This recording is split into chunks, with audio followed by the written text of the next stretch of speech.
Hey guys, so in this video we're going to build a fly rod.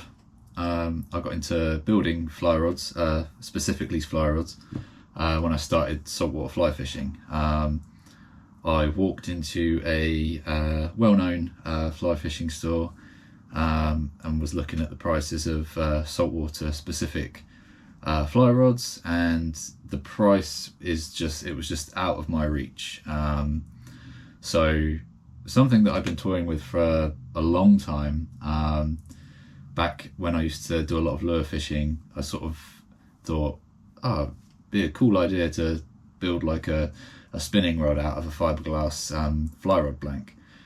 So the idea's always kind of been there with me for a long time, but I sort of thought, you know what, I'm gonna take the plunge and give it a go. And yeah, I made my first fly rod, which was an 8-weight 9-foot long rod that I built for bass fishing, and that rod has, it's served me well since. I still use it. It looks a bit ropey compared to the sort of standard that I build now, but it was great to be able to say that I've caught a fish on a rod that I've built.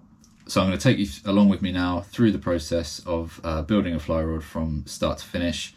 This isn't a how-to video, but you'll get to see kind of like the process of each stage, what tools you'll need, kind of a rough, idea of how each bit is done, to hopefully inspire you to have a go yourself. But before we get into it, I want to give a shout out to Fortitude Rod Co. They've sponsored this video. I've been working with Jason at Fortitude since I started rod building. Jason was really helpful. He can provide everything that you need to build your own fly rod. And as well as that, he can make custom grips, custom reel seats for your builds. And Fortitude Rod Co. is, it's your one-stop shop for anything to do with fly rod building. There's not really anywhere else like it in the UK that supplies quite as much range of blanks, components, everything that you need, all under one roof. Just to start with, I'll talk about components. So you're obviously going to need a blank to build your rod with. This is going to obviously be your blank canvas. Excuse the pun. So this is obviously one section. I've got the other sections up here, but yeah, most fly rods come in 4 pieces. Fly rods are quite easy to build because of that, because you're only working on a small section. You don't need loads of space. Whereas if you were building like a 9-foot spinning rod and it's a 2-piece, then you've obviously got a much bigger section to work with. But yeah, no, fly rods are good in that respect, that mostly being 4 pieces or 3 pieces, they're nice and compact, easy to work on. And yeah, I like that about fly rods and building them. It just, makes space not so much at a premium. So onto your rod, you're obviously going to want to put a grip and a reel seat. You can buy ready-made grips, or you can make your own, which I'm going to do on this build. And you basically buy cork shives that are basically like little discs of cork that are bored with a hole in. And then what I'll do is I'll mount them on a mandrel and glue them together before I shape it on my sort of makeshift lathe, which I'll show you later. So yes, and then part of your grip end, you're obviously going to need a reel seat as well. Reel seats come in, different sort of styles. So this one's a full metal one. It's aluminium and it's anodized, so it's good for salt water. But you can get anything from like a wood insert to like carbon fiber. I've even got a rod with a bright orange acrylic insert on it. So there's part of the customization process. You can pick and choose things that maybe you wouldn't necessarily see on an off-the-shelf rod. But this one, for practicality on this build, being that I'm going to build an 8-weight, again, to replace the first rod that I ever built, I'm going for saltwater resistant hardware. So I've got anodized aluminium. It's going to be hard wearing and last a long time of abuse in saltwater. And then your last piece of componentry is going to be guides. So guides come in sort of various forms really. So this is kind of a sort of traditional style of guides. We've got sort of a double leg stripping guide, and well, 2 double-leg stripping guides, and then we've got snake style runners and a tip top, which is your, the one that goes on the tip. I mean, in terms of other options, you've got single leg guides if you want to reduce weight, say you're building a Euro nymphing rod, or you just want to weight really matters to you, you want to keep weight down as much as possible. But yeah, that's kind of it really. So the first step for me is to glue the cork together for the grip and shape the grip. So if I'm making a grip from scratch, I'll use a piece of 8mm threaded bar, and I'll thread the shives onto that using a drill and apply glue to each one as I go. And then at the end I can compress them with a couple of washers and wing nuts, and that will apply pressure while the glue's drying.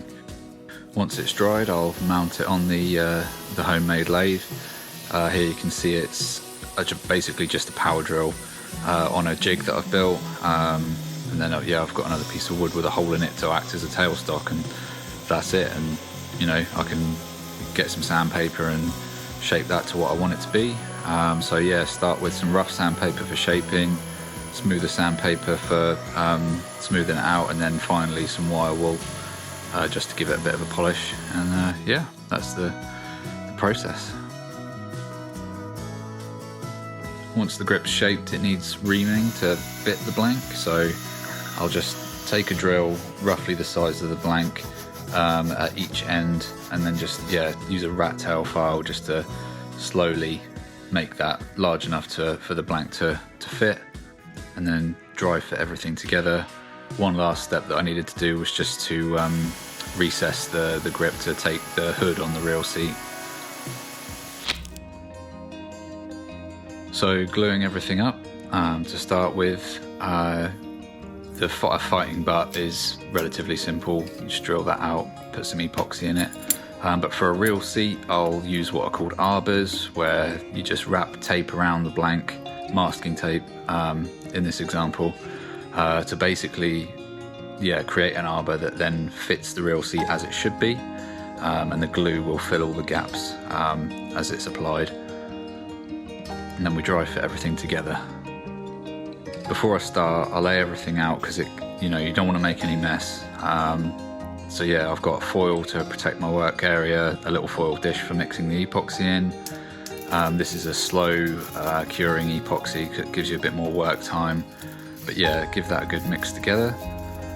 Make sure you've got enough, and then just apply it straight onto the blank. So I'll start with the reel seat area, get some on the arbors, and then make sure that there's enough in the gaps. And then as I'll install the reel seat, the excess on the arbors gets pushed down, and that fills the gaps up so it's all full with glue.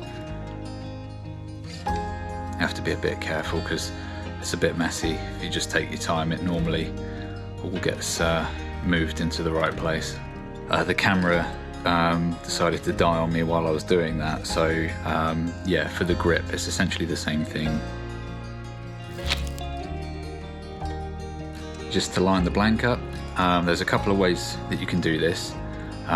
You can either find the spine of the blank, which is a bit of a technical process, I won't get into that here, but to be fair, the way that I like to build my rods is on the straightest axis. So I'll look down the blank, see if there's any kind of like curvature to the blank, and I'll essentially want my blank to be as straight as possible and any curve to be sort of drooping down towards the side of the guides where they're going to be installed. Next I'll measure up the guide spacing, and I do this by marking my guide sort of where the guides are going to go with thin bits of masking tape.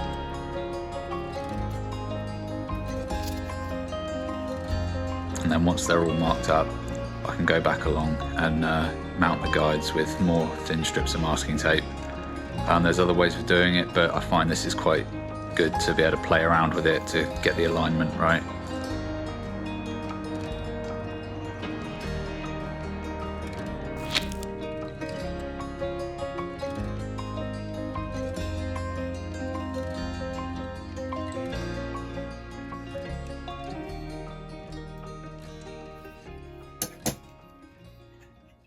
Okay, so I'm going to try and demonstrate how to wrap a rod guide. This is, it's quite a sort of tricky thing to get to start with, but once you sort of get the hang of it, it is relatively simple. So I'm using a Custom Rod Builder hand wrapper, which is about, I don't know, 70 quid to buy new. So if you want to have a go, probably wouldn't say go out and buy a hand wrapper straight away. I use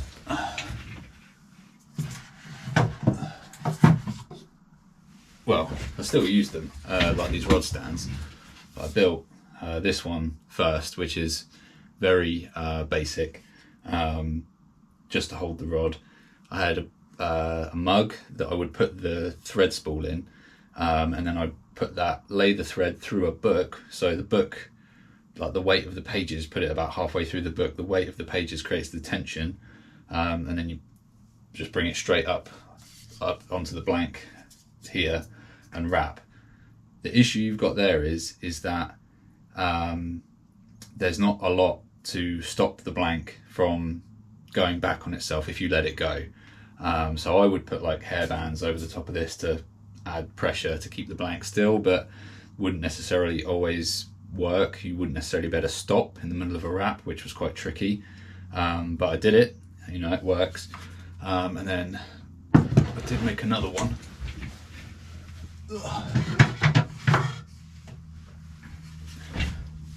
So this one, essentially the same kind of thing, a little bit more refined.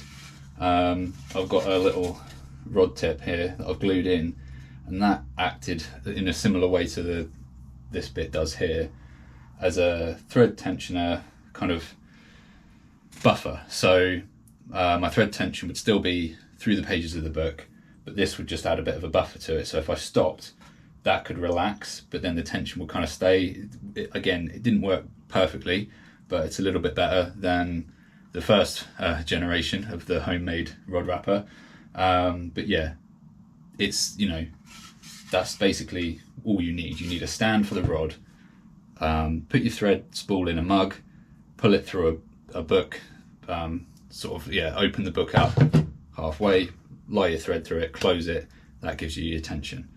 On the hand wrapper here, I've got like a proper set of spools with tensioners on, so I can set that all nicely. So if you're thinking you want to, build a few rods, then this is definitely worth the investment. But if you just want to try it out, you don't want to spend too much money, then make something. You can do it with a cardboard box, and just make a couple of slots for your rod blank, and then the sides of the box become your rod supports. Cut the back out of it so that you can have your thread run through the book and come up to the rod. There's ways and means of doing it without spending money on tools, but obviously build custom rods for people now, so I've invested in better equipment. Okay, so other than something to wrap the rod on, I've just got a few little bits and pieces that I use while I'm wrapping. So I've got a pair of scissors for just cutting the thread as and when I need to, for cutting my tag ends so that they're nice and neat and close. I've got a razor blade, and that's just so that I get nice clean cuts when I'm doing my tag ends. As you wrap, you have to pack the threads together so that there's no spaces, and then when it's finished, you do what's called burnishing, where you kind of like rub over the threads so that it kind of like flattens them, makes them more compressed, cleans up any sort of dust or little like ends that are sort of poking up a bit.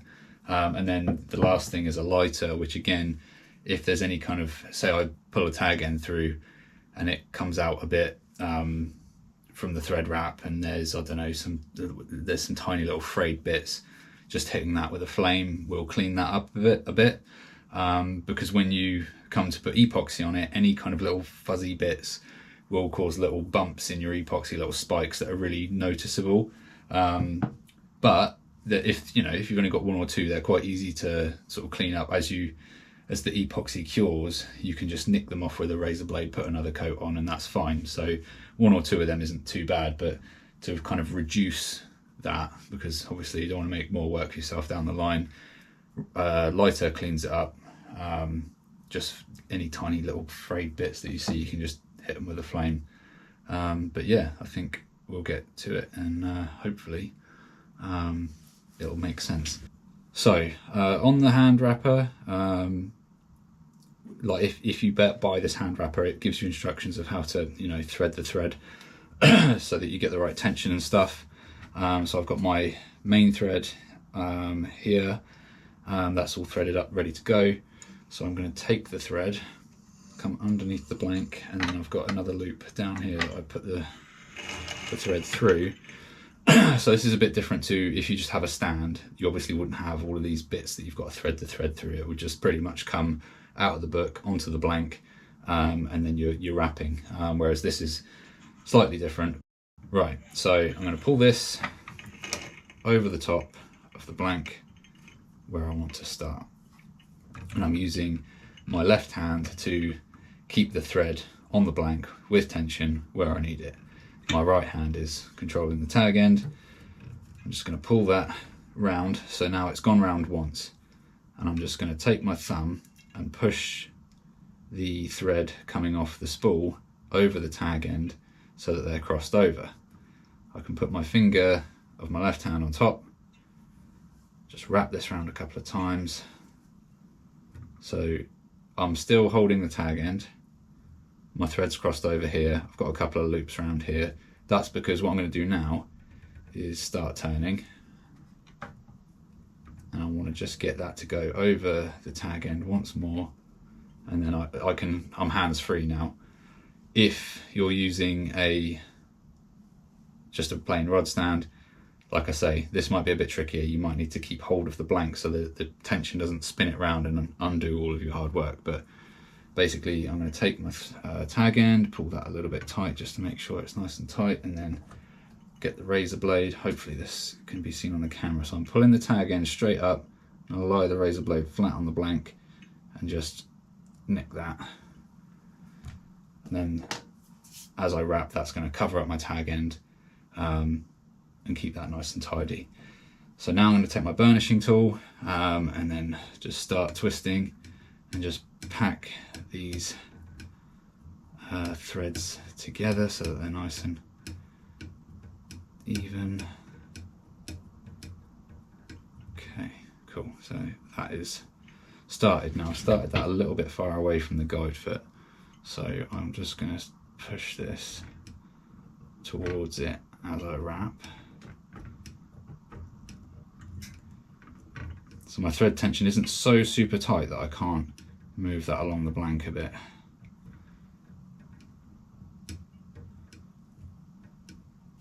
Okay, that's about where I want it before I start. I'm just going to keep tapping that thread together so there's no gaps. And now I'm approaching the foot of the guide. So something that you want to do before you attach your guides to your rod, if needs be, not all guides need it, but you just want to, I don't know, I use a sharpening stone just to rub them to sort of create a nice ramp for the thread to go up. These ones aren't too bad, so I haven't actually prepped many of the feet on this this rod because they're all quite sort of ready to go.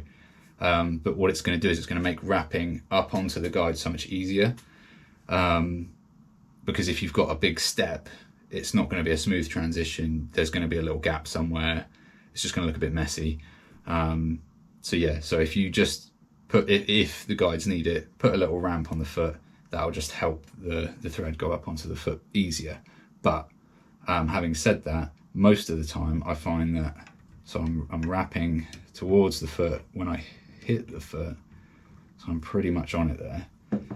I'm going to take my thumb and just move the thread over a little bit so it goes up onto that guide foot, and then there's a good couple of mil gap there between my main wrap now and what's going on to the guide foot. So I've got 3 wraps on there. Take this piece of masking tape off now because the wraps are holding the guide foot in place. and I'll keep that for in a moment. I'm going to grab my burnishing tool back again, and I'm just going to gently push all these wraps back towards where we were before. I've just got to be mindful that that one doesn't now go over the top. Well, you don't want your thread to cross over itself at any point, so you just got to keep an eye on that. But yeah, I'm just going to, that's it, that's gone down, and then that now should sit quite nicely. Just pack that all together, and then we've got a nice covering of the foot where it's just a smooth transition. There's no bunching up of the threads, and it looks nice and clean. So that's the hard part done. We've started the wrap, we've got on the guide foot. So now if you were doing a single wrap colour, you could just wrap to the end pretty much. Before you get to the end, you want to put a pull loop in. I'll get to that in a minute. So you need to leave yourself a bit of space, but essentially you would just wrap now until you're finished. I'm going to throw a inlay in this one just to demonstrate. Well, I'm doing it on the whole rod, but it's also, you know, for demonstration purposes. Let's carry on wrapping. So I'm going to keep burnishing. We'll keep packing my threads together with the burnishing tool.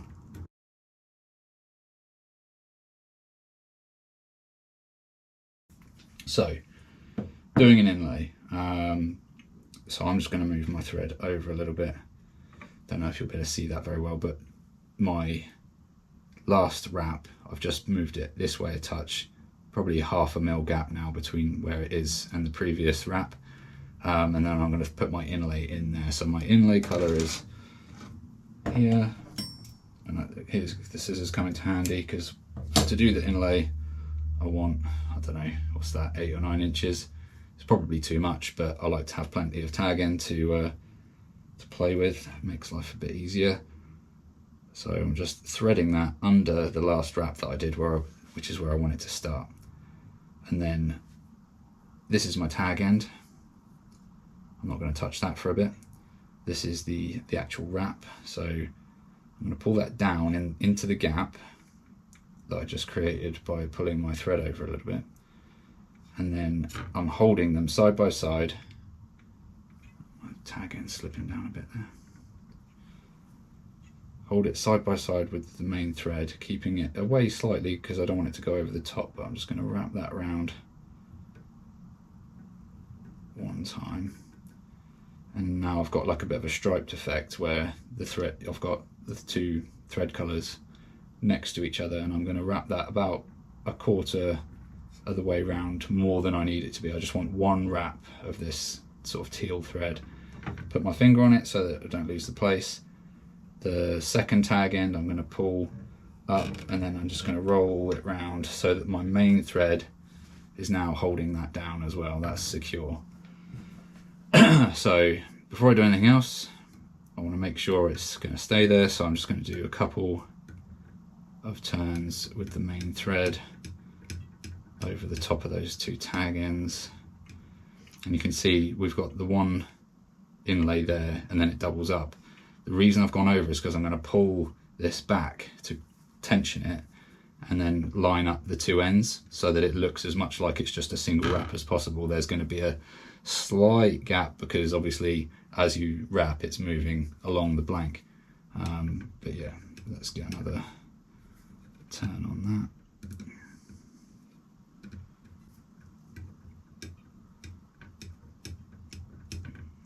Okay, so first thing I'm going to do is take the first tag end, pull that straight 90 degrees away from the blank. I've got my finger on it to make sure it doesn't go anywhere that it shouldn't, and then just pull that, put plenty of tension on it, and then that's going to clean up that start position. Just pack that in a little bit. Take the other end of the inlay, and I'm going to put my finger on the top of the blank just to keep it still, not sliding around, and I'm just going to gently pull that up. And what you'll see is when I take my finger off, the ends of each section are getting closer together. There's not that double wrap anymore, so I'm just pulling that up gently so that they eventually line up. There we go. So that is as close as it's going to get. So I will now pack those wraps nice and tight. Do another turn to hold the tension on. Okay, and then I need to cut these tag ends off. So same process again with the razor blade. I'm going to pull one up, bring my razor blade flat to the blank and just nick it off. Same with the other one. And then as I continue to wrap, those tag ends get covered up.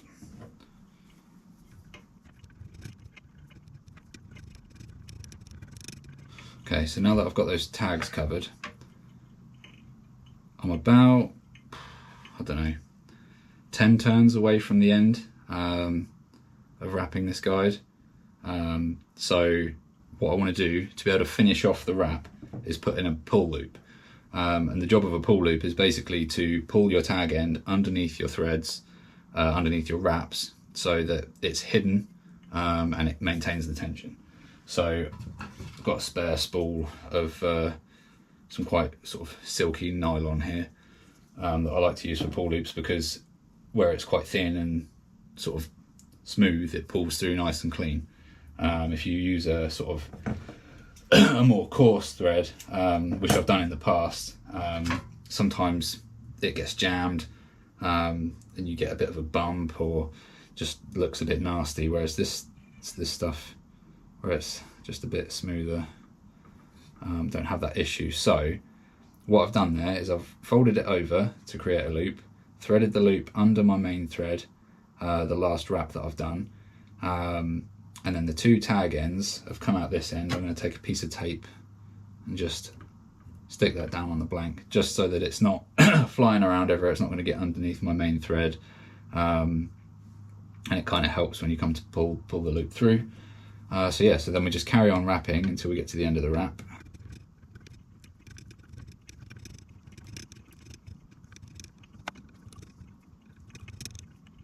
Okay, so that's my last wrap. Okay, so I've finished with the pull loop on the top. So first thing I'm going to do is take my left hand, or whichever your least dominant hand is, put my finger on the top. So now the tension is going to stay there. I'm going to loosen up my wrapping thread, and now the wrap is just being held together by my finger. Scissors, I'm just going to cut that loose, and then I'm going to take my tag end and put it through that loop that we created with the pull loop. So then I need to maintain tension on that tag end, so I need to kind of like rest on the blank, stop the blank from spinning around, keep that tag end in my hand, and then I've got everything under control there. Other hand, take the tag ends of the pull loop and gently pull that.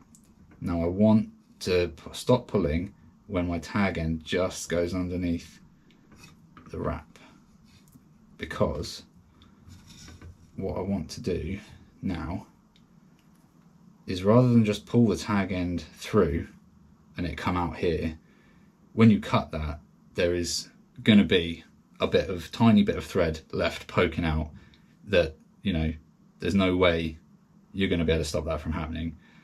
I mean, you might get lucky. Some people will pull it all the way through, cut it, and then they'll push the thread apart and then push it back over the tag end. And I just sort of think that's a bit of a, I don't know, it's a bit of a faff. So I do it so that the tag end is just under the edge of the wrap, but it's under tension now. It's been pulled under ever so slightly.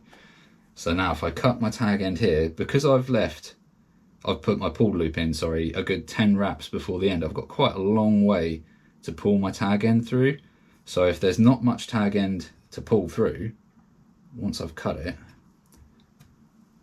and I pull that through, so I'm going to pull that straight down the blank, you'll see that no thread has come out of the wrap and it's nice and clean. Almost invisible. And then yeah, that's the wrap done. The last bit, so like I said, is I'm going to take my burnishing tool, I'm just going to tidy up my edges, make sure they're all packed in nicely on both sides. And then I'm just gonna take a smooth edge of my burnishing tool and just rub it over the top of the wrap. And this is gonna flatten the threads, make them more densely packed together, clean up any sort of tiny little bumps that I probably can't even see until I put thread finish on it. That particular bit where my inlay transitions, that's where the sort of most pronounced bump is. And then that's it, it's done. And the last part of the process, which can be the most daunting, is applying the wrap finish. So best advice I can give you is to just, take your time, be prepared. So make sure you've got some nice clean syringes for extracting and sorting out the epoxy into a dish. I use foil dishes. I find that's, it gives you a nice flat area to mix on. Little plastic mixing spatula, and then mix for 3 minutes. And then it should be good to go. Then to apply, I like to apply with the blank spinning. To be honest, it would be good if I had it spinning a bit faster, so I have to use quite a steady hand. But once the blank spinning, get the brush loaded up and then just get the first coat on. And you want it to be a thin coat, you want to make sure it's in the wraps, that they've soaked it up, because that's going to give it strong adhesion to the blank and make it last as long as possible. And then apply 2 or 3 more coats and it's ready to go. So that was a fairly quick overview of the build process, obviously not in its entirety, but hopefully I've inspired you to give it a go. Like anything, there's a bit of a learning curve, but most of the parts of rod building are fairly straightforward processes, and getting the hang of it is relatively simple. I want to say thanks again to Fortitude Rod Co for supplying the components for this build, and hopefully the next time you see me, I'll be landing a nice bass with it. So tight lines, I'll see you in the next one.